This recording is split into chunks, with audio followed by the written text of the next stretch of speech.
Okay, another video to take down in the reaction request. Well, not take down, but to knock down off the list. So this is a Yu-Gi-Oh video, and who requested this? Who requested this? Oh my God! Stop! I wish. Oh my God! Oh my God! If you don't let me go to, thank you. Like golly, doesn't make any sense. This is a long list, bro.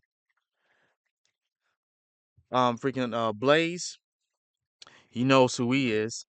Um, the top 10 Yu-Gi-Oh! Overkill moments. Now, we haven't talked about Yu-Gi-Oh! Since we made that video a couple months back, so I'm happy that somebody may post another Yu-Gi-Oh! Video, requested another Yu-Gi-Oh! Video here and everything.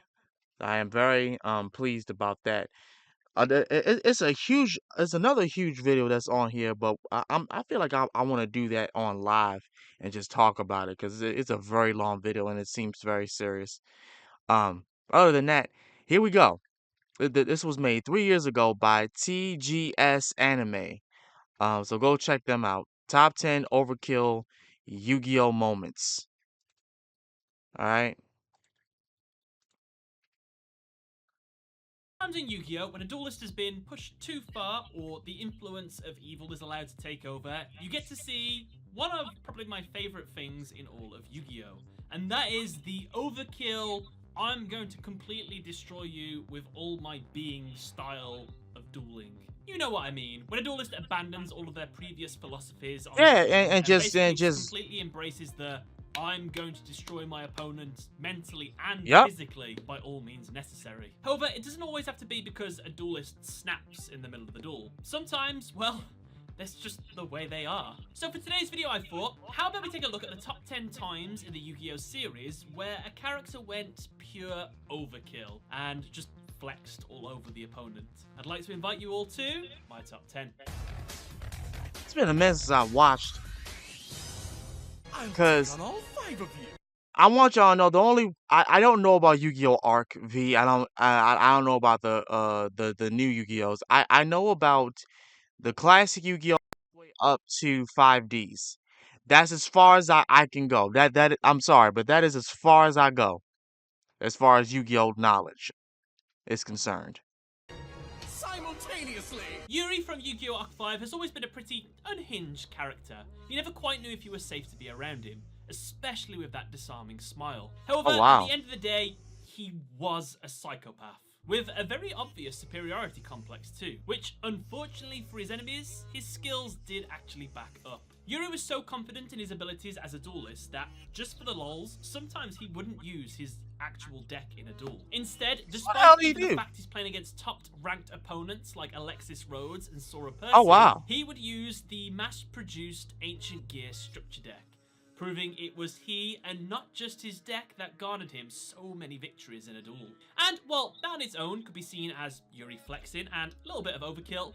That is not the moment I want to talk about. For me personally, it was when he was challenged by 5 duelists of Yugioh Duel School. Instead of taking them on one by one, he wanted to prove that he was just that much better than them all. So he And took them on all allowed of them them. to duel him 5v1. Although these duelists were unnamed characters, their decks, I must say, were nothing really to laugh at. Within their first turns, they managed to get out Ojama King, who limited Yuri's field, VWXYZ Dragon Catapult Cannon, that could banish a monster every turn, Super Vehicle Jumbo Drill, that could inflict piercing battle damage, and Master of Oz, who had a whopping 4,200 attack points. Yuri, completely unfazed by the overwhelming odds that sat before him, just proceeded to annihilate them all. Not only did he Wow. beat all 5 of the duelists by himself, but to add insult to injury, he beats them all in a single turn with only his ace monster. What? Ouch. Oh, that's bullshit. It's my move. Now let's see what kind of Now I've never watched Zexel. Although I heard it was okay. I've never watched Zexel. Episode 97, Jesus Christ. During the duel between Yuma, Astral, and Vector, upon being on the back foot, Yuma and Astral begin to Zexel morph. However, the merge fails. This was due to the influence of Vector messing with the darkness in Astral's heart. With this failure to merge, Astral forces a Zexal morph again, but this time he has abandoned all faith in Yuma as a duelist and a friend. Oh Meaning no. Astral takes 100% control of Yuma's body. This Oh results no. in the Dark Zexal. In this form, Astral lost all compassion as a duelist. He dueled only with anger and didn't even care about the damage he took. Using his number Jesus. C39 Utopia Ray V, equipped with DZW Chimera Clad, Look at this allowed him to monster. continuously and savagely attack Vector's number 104. Oh, wait a minute. Go back. I'm sorry, but can we just look at... Can you call this a Yu-Gi-Oh monster at this point? He looks close to a damn Digimon. Just by the... Allowed him to He's continuously like and the savagely mass of attack his Vector's number armor. 104 Masquerade. What a Should freaking survive sight! the battle, which through the effect of Vector's trap, it did. In fact, Vector was able to increase his monster's attack by 100 points more than Yuma's monster each time it attacked. So, Yuma in a berserk state leans into this infinite situation, where every time he attacks, his monster's attack points double, at the cost of 100 life points. Oh he my. continues to attack over and over again, uncaring that his life points are slipping down to 0. He manages to get his monster up to 83,200 attack points before Yuma and Astral could retake control of the duel. However, had Dark Yuma been allowed to continue with the duel as he was doing, he would have been able to get a monster with 2,662,400 attack, where his final attack Jesus. would have been impressive, but it would have led to his defeat.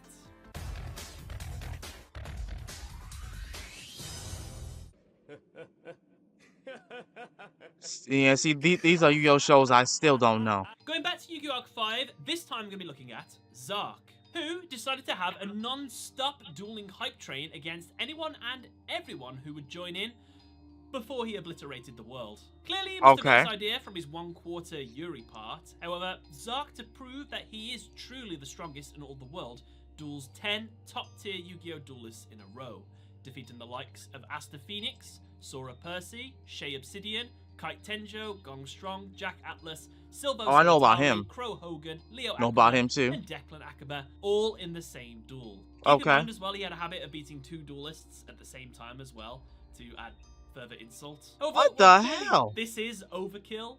There is a specific moment in this hype train duel that I think solidifies his OP-ness, I guess. And it was when the Professor appears to duel him. Zarc. What? Equipped with the very cards that sealed him away all those years ago, the Professor thinks he's going to be the one to save the day. This is not what happens. Instead, Zarc immediately OTKs him the very first turn he gets, going for irony as well by defeating him with the cards he brought to fight against. Oh, that's just cheating. Get a chance to play your special cards, and that's terrible. Keep in mind that the Professor was supposed to be the main central antagonist of the entire Yu-Gi-Oh! Arc 5 series until Zarc appeared. Wow. So it just kind of solidifies the fact that the Professor is a big fat letdown, whereas Zarc is pretty OP.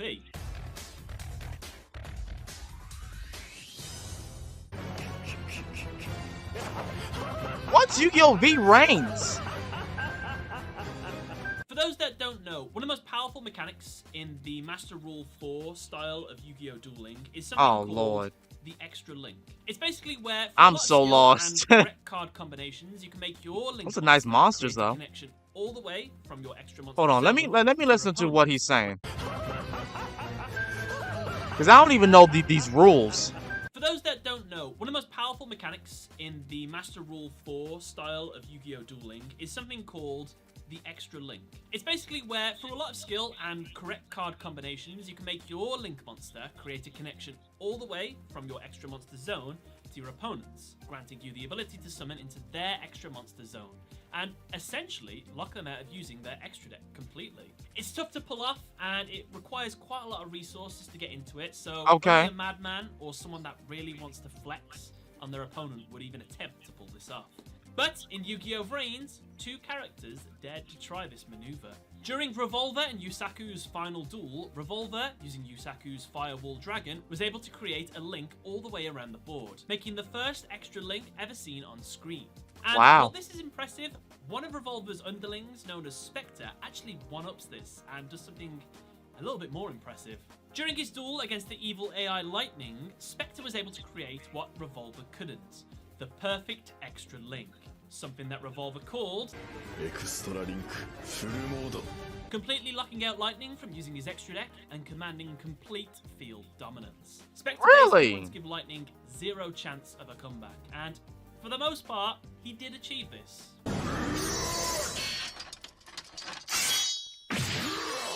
Holy shit.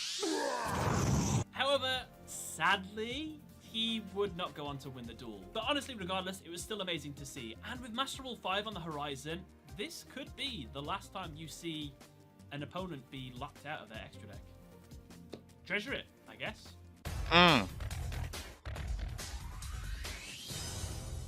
I still have a lot more spoiling to do. There's a lot of the new shows Imagine being in the that I Yugioh don't know duelist about. tournament. There are professional Yu-Gi-Oh duelists you see on TV. You look up to them, you aspire to be like them, and out of the blue one day, one of them invites you to have a meet-up and duel with them. Sounds awesome, right? However, what you slowly start to realize midway through your duel is that person is an absolute psychopath. I won't be happy until all my fans get exactly what they deserve! Yes, in Yu-Gi-Oh! Zexal, a Oh, no. See, let me tell you something. If you're looking at me like that, I'm getting up off that floor and I'm smacking you right straight in your face. The door. Ain't no fucking way you come at me normal like, and then all of a sudden we in the midst of a card game and you snapping like this. Like, no, look, I'm smacking the shit out you. Fuck the card game. Fuck the card game. You getting your shit rocked. Like, don't be looking at me with them crazy eyes. Like, what the fuck is wrong with you? With that purple, what the fuck is this purple makeup on the side of your face? Take that shit off. Yes, in Yu-Gi-Oh! Zexal, a celebrity duelist known as Quattro invites Bronk and Caswell. Oh, he's a to duel celebrity. because, That makes he it just loves worse. to spoil his fans. Makes me However, hate his ass in even more. reality, he hates them all. He convinces them to agree to a battle royale, and even allowing himself to go last, despite the fact he would be at an even greater disadvantage. During the duel, he coaxes them to bring out monsters that he can use to manipulate the duel later on. Then, when he uses the effect of his giant grinder Xyz monster, he begins to take the duel in a sinister way. As he begins to use his opponent's monsters against them in order to whittle down their life points, and even after he makes the winning strike, he's still not satisfied and begins to attack again. The result is both duelists being slammed into the ground, with Caswell even breaking his arm from the impact. Shut the fuck up. Wait a minute. They lose the life points, but you still beating them the fuck up? What kind of duel is this?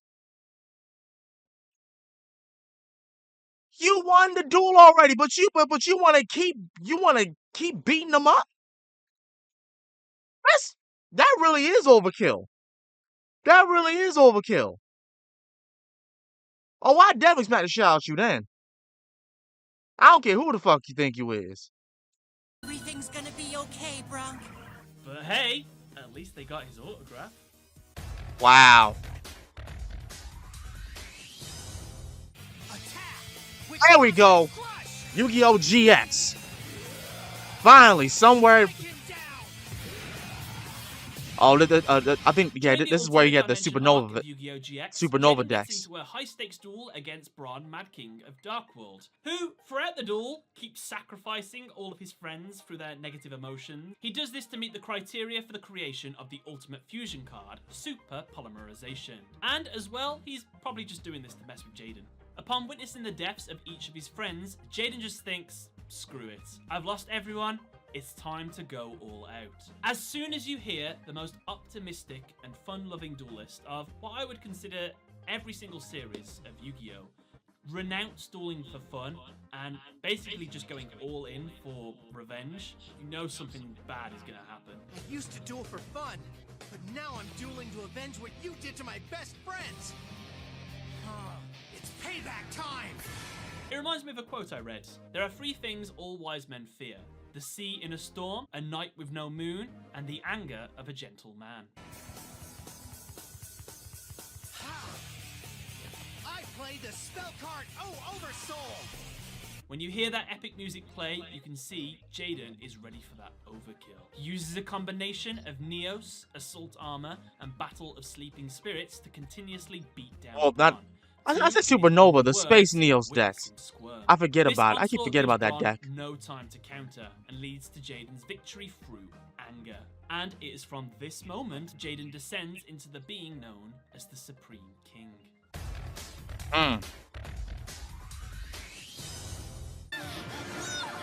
5Ds, there we go. Hopefully you all know this, but in Duel Monsters, the objective is to reduce your opponent's life points down to 0. And that's it. Not to try and kill your opponent. What happened was Carly was snooping around the Arcadia Movement building as some real shady stuff had been going on there. Seiya, a psychic duelist who can make his monsters tangible, senses her approaching. Carly reveals she knows all about the missing children that have been sacrificed in order to find psychic duelists. And when she leaves this place, she's gonna blow the story wide open. Seiya is having none of this, so he chucks It's been so long since I watched this series. One turn, or else you're not getting out of here alive. You need to keep in mind as well that Carly is pretty much a novice at dueling. She's only ever dueled once before this, and that was with Jack Atlas's help. It is due to this lack of skill, she's very easily outplayed. Seiya, towards the end of the duel, uses his monster to attack her Fortune Fairy, which throws her straight at the window. Seiya was very capable of ending the duel there. He'd clearly won, but he doesn't stop. He announces that her death will look like an accident, and so attacks again, throwing Carly out the window and down to the ground where she would die. Or if you watch the dub, she fell into a big purple cloud. Don't feel too bad though, as she is reborn as a Dark Signer after her death. And she basically does the exact same thing to Seiya out of revenge. She still died though. I feel bad. You killed this girl for no reason. But that's alright, you got killed right back, so fuck you. In this case, I'd say it's less overkill and pretty justified. Yeah. If someone kills you, kill him back, I guess. Later, bitch. Night, night, little mouse. Night, night, nigga. Night, night, nigga.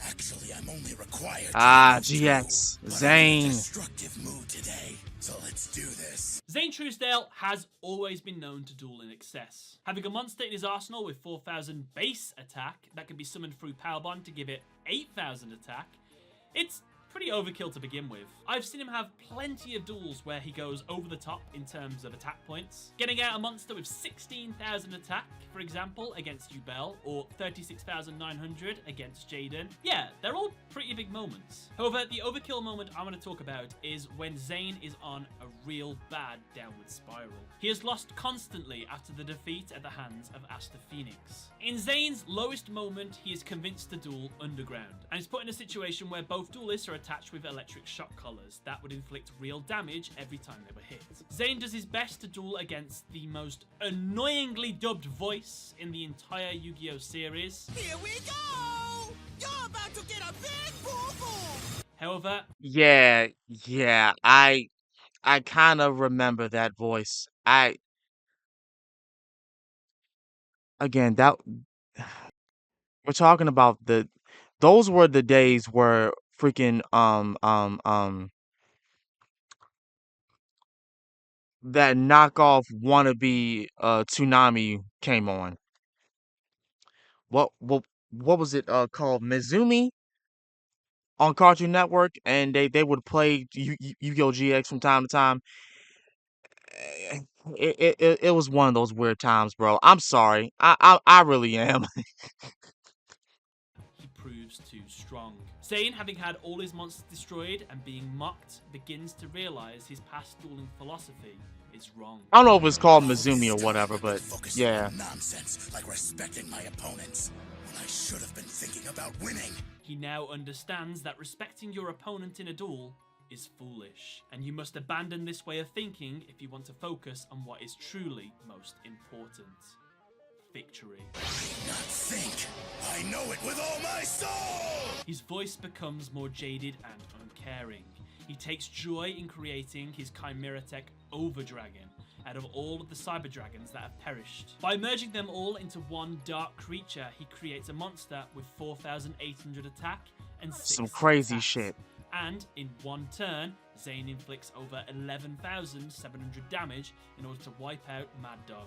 And it is with this moment that the birth of Hell Kaiser begins. The Zane you think you knew is long gone. All right, what's number 2? Ah, yeah, I remember that. I remember this duel. This is one of the I most previously iconic watched this moments duel. in Yu-Gi-Oh! And I'd basically be a fool to leave it off the list. During the Waken the Dragons arc, out of desperation, Yugi plays the Seal of Orichalcos. Due to this action, he eventually loses the duel, and as a cost, little Yugi's soul is ripped from his body. I guess we could quickly mention this as well. It's only a small moment, but Yugi is seen as the bad guy in this duel because he starts sacrificing a bunch of his own monsters in order to deal as much damage as possible to Raphael. I mean, this act is seen as a bad thing. However, not that long ago, he was doing the exact same thing with his catapult turtle against Panic, and that was fine, apparently. Right. God forbid he do it under the Orichalcos' influence, and everybody loses their minds. To be fair, though, he probably did just stop respecting his monsters and his cards, and that's probably where people draw issue from it, so... Since he's useless, I'll sacrifice my dark magician. Okay, yeah, there's a difference what I with want to that. talk about is what happens next. Racked with guilt for losing Yugi, the lone pharaoh ends up in a duel with Weevil Underwood. Weevil, just to mess with the pharaoh, says he has the only card that can save Yugi right here in his hand. The pharaoh, relieved, approaches to take what he believes is the only hope of returning his friend. But Weevil rips it in half right in front of his eyes. And it is at this moment that Yugi decides, I am about to end this whole man's career. You'll pay for that. Hear me, Weevil? You'll pay dearly. I mean, if you're even the slightest Yu-Gi-Oh fan, you must know what happens next. But Yugi plays Berserker Soul. Yeah, he destroys Weevil. Every time he draws a monster card... That motherfucker stopped being... Weevil stopped being Weevil after that. There was no Weevil. In my opinion. Weevil was done. He can attack Weevil again. And, oh, what do you know? It's Weevil, a monster Weevil card. got pissed Well, on, what about bro. the next one? Oh, it's another monster card. What did you get for the next one, Yugi? Weevil became bitchful Stop after now, that. like, you've won.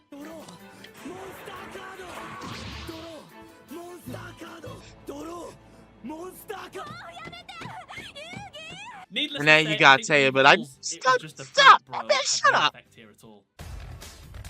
All right, now what's number 1? What's number 1? Oh, RV again. Okay. Damn. Look at this. So, for the number 1 most overkill moment in the Yu-Gi-Oh! Series, for me personally, is the duel between the main character of the Yu-Gi-Oh! Arc 5 series, Yuya Sakaki, and the two-dimensional counterparts of his main gal, Serena and Ruri, who, keep in mind, are possessed by an evil parasite, and keep in mind as well that Yuya has the spirit of one of his alternate dimension halves inside himself as well. Yuya is a good kid. He wants people to smile, and he always helps those in need. At this moment, his best friend and childhood sweetheart, Yuzu, has been missing, and all he wants to do is get her back home safely. Throughout the duel, he begins to get pushed back more and more. He gets angry at one point in the duel, but Yuto manages to calm him down. Oh, this is probably important to mention as well. Yuya also has the malignant spirit of his former combined self within his body that, under intense emotional situations, can manifest itself and cause basically a whole lot of bad things to happen. Well, he resists the urge to embrace that darkness then, and when the doctor managed to sneak a parasite into his brain and attempt to turn him into an ally, luckily he manages to hold on to his sanity once again. Honestly, it's lucky that Yuya is such a chill guy. I'm sure nothing would get under his skin to make...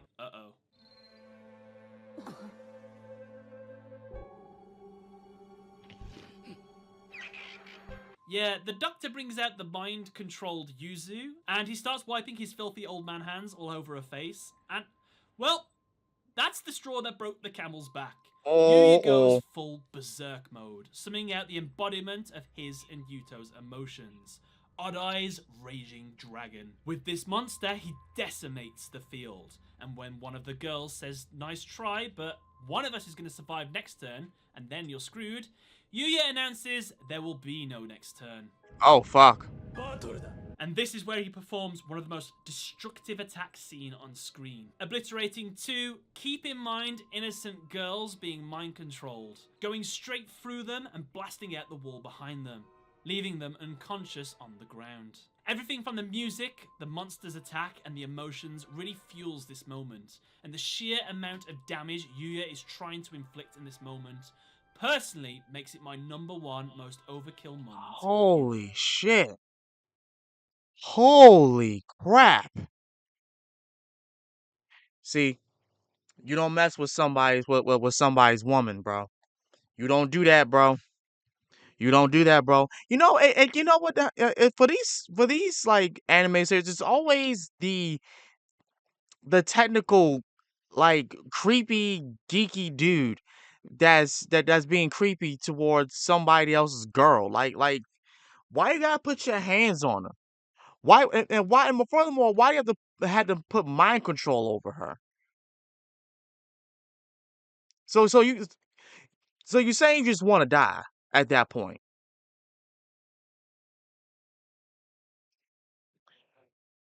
Wow, yo. Wow. This was definitely an entertaining video. Thank you so much, Blaze, for this. If you guys enjoyed it, make sure to like, leave a comment, subscribe if you haven't. Yeah. Yeah. Even though I didn't really watch a whole bunch of Yu-Gi-Oh series, I'm not blind to know that yeah, that shit is crazy. Well, with that being said, I'm gonna get up out of here. Tune in for the next video. I'll see y'all again next time. Peace.